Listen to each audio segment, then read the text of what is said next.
Well, hello there, friends. If you enjoy exploring the mysteries of our ancient past, do consider following our channel to catch this story and many more to come. Support us by subscribing, liking and leaving a comment. Your thoughts mean a lot to us. A stunning archaeological discovery. A 6,000-year-old monument unearthed. In July 2025, on quiet farmland near Carnoustie and Angus in Scotland, archaeologists made an extraordinary discovery. Beneath what looked like ordinary grassy fields stretching to the horizon, they uncovered massive ancient wooden beams arranged with astonishing precision. These weren't random tree trunks buried in the soil. They formed a huge structure unlike anything ever seen before in Britain. This wasn't just a normal find. It actually predates Stonehenge by nearly 1,000 years. Imagine stumbling upon something even older and possibly more important than one of the world's most famous prehistoric sites. Up until now, historians believed that early Neolithic communities in Britain lived in small, scattered groups, focused mainly on survival. But hidden under this farmland was clear evidence of a highly organized society capable of pulling together to build something truly remarkable. As archaeologists dug deeper, the mystery only grew. Carefully placed oak timbers, fragments of decorated pottery, and signs of large gatherings all suggested this was once a site of huge communal importance, maybe ceremonial, maybe administrative, or perhaps both. But why was it built so long ago? And why was it eventually abandoned and forgotten for thousands of years? Could this be the earliest large-scale communal centre in Britain? And if so, does it challenge everything we thought we knew about early societies? Like many great discoveries, it all began with a routine survey near Carnoustie in eastern Scotland. At first, the fields looked completely ordinary, just rolling farmland, like countless others across the country.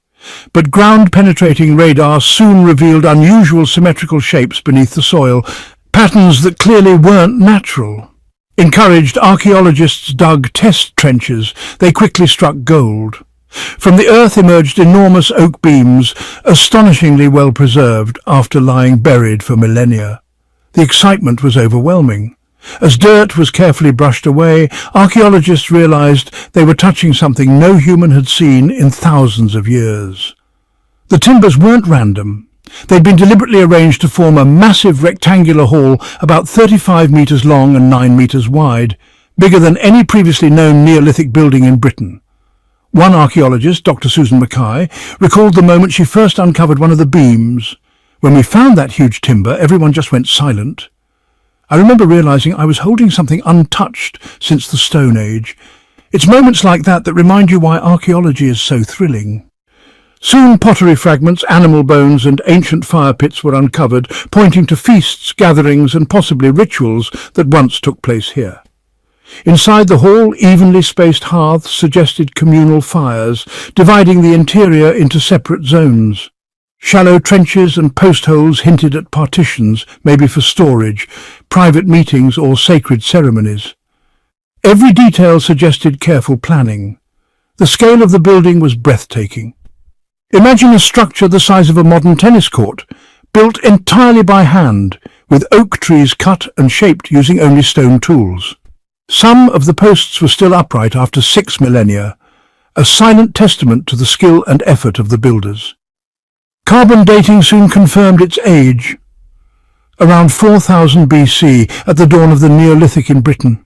This was a time when communities were just beginning to settle, farm and organize themselves beyond simple survival.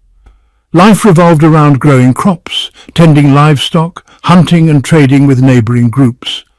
Slowly, scattered families were becoming connected communities. The people who built the Carnoustie Timber Hall were part of this transformation, linked by trade and shared traditions to groups across Europe.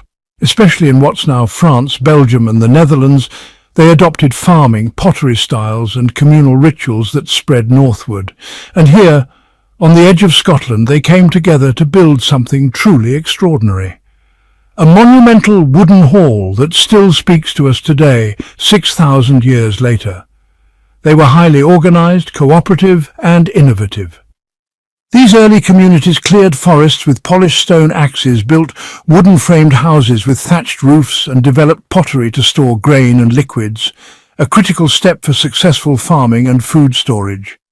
When archaeologists studied the Carnoustie Timber Hall closely, they found clear evidence of these impressive skills. The oak beams had been shaped, smoothed and cut to size with remarkable precision using simple stone tools. Each piece of timber was placed carefully, showing obvious planning and coordination between multiple communities working together. This level of organization strongly suggests early forms of social leadership or communal cooperation, allowing groups to pool resources and labor for massive projects. Interestingly, during the same period across northern Europe, other large wooden halls and ceremonial sites appeared in places like Germany and Denmark. The Carnoustie Hall may represent a Scottish extension of this wider cultural tradition, reflecting shared practices and far-reaching connections. Early Neolithic people also had distinctive ceremonial customs across Britain. Communal burials in large tombs highlighted ancestor worship and collective identity. It's likely that the Carnoustie Hall, with its large central hearths and shared spaces, hosted similar rituals or gatherings, reinforcing social bonds and shared beliefs. Even without written records, since writing hadn't yet reached Britain, the evidence from pottery, tools and burial practices paints a vivid picture of Neolithic life. These weren't just scattered families struggling to survive. They were organized, cooperative communities capable of achieving remarkable projects. That's what makes the Carnoustie Timber Hall so special. It overturns the old assumption that large communal buildings only appeared much later in British history. Its sheer size, age and complexity point to advanced social organization and craftsmanship far earlier than historians once thought. Still, big questions remain. Why build such an ambitious hall here? Among the most intriguing discoveries were thousands of animal bones scattered across the site. These weren't random scraps. They were evidence of massive feasts, like prehistoric barbecues. Imagine whole communities gathering around roaring fires, roasting cattle, sheep and pigs, and sharing food in large-scale celebrations. Organizing such feasts required serious planning. Food preparation, distribution and coordination on a grand scale. This wasn't just a casual meeting place, it was the beating heart of communal life. Nearby, archaeologists found fragments of beautifully decorated pottery around the central hearths. These pots weren't just functional, they showed skilled craftsmanship and cultural traditions. The hearths themselves had been laid out in an orderly fashion along the length of the hall, dividing the interior into zones that may have been used for different social groups or ceremonial purposes. Even the entrances were special. Stone paving, laid at some doorways, suggests that entering the hall wasn't casual, it was likely ceremonial, meant to impress or create a sense of importance. Beyond feasts, researchers believe the hall may have had administrative roles too. With its size and central position, it could have been a place where leaders gathered to discuss community matters, resolve disputes, or plan projects like harvests and construction. Ritual activity also seems likely, since Neolithic people often combined practical gatherings with symbolic ceremonies to strengthen community ties. Despite all this evidence, the full story is still uncertain. Without written records, everything depends on careful interpretation of the material remains.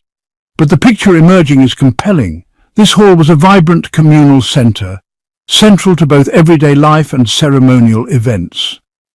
One of the most striking things about the Carnoustie Timber Hall is its age, nearly 1,000 years older than Stonehenge. This challenges our whole understanding of Britain's ancient past. For centuries, Stonehenge has been seen as the peak of early British monument building, but the builders of Carnoustie were achieving impressive feats long before. Unlike Stonehenge's massive imported stones, the Carnoustie Hall was built from nearby oak, carefully shaped with only stone tools. While Stonehenge is famous for its astronomical alignment, Carnoustie shows a different but equally advanced focus: fine carpentry, symmetrical design, and construction methods well ahead of their time. Compared to other British sites, Carnoustie clearly came first. Avebury's stone circles and Orkney's great stone complexes appeared centuries later. Carnoustie shows that large-scale social organisation and monumental building were already happening in Britain much earlier than anyone expected. Similar wooden halls have also been found across northern Europe. In Germany near Leipzig, archaeologists uncovered a 7,000-year-old wooden structure of immense size and complexity. In Denmark, longhouses from the same period point to a broader cultural trend. All this suggests that large wooden buildings were far more common in the Neolithic than previously believed. But because wood decays, most of them have simply disappeared. That's what makes Carnoustie so exciting. It survived, hidden underground for millennia, just waiting to reshape how we see early British history. And now archaeologists suspect there may be many more like it, still buried under Scotland's farmland. Modern technology is helping to uncover these hidden traces. LiDAR scanning, aerial imaging and ground-penetrating radar can reveal buried features invisible from the surface. Recent surveys in Scotland have already revealed signs of settlements, earthworks, and even massive timber structures unknown before.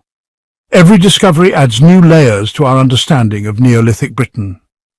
The conclusion is clear. Carnoustie may just be the beginning. Scotland's quiet fields could be hiding entire networks of ancient communities just waiting to be rediscovered.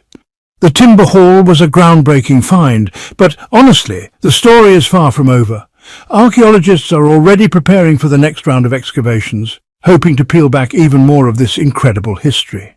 Finally, thank you ever so much for listening. If you enjoyed this, do consider following the channel and keeping an eye out for future videos. And, well, don't forget to subscribe, like,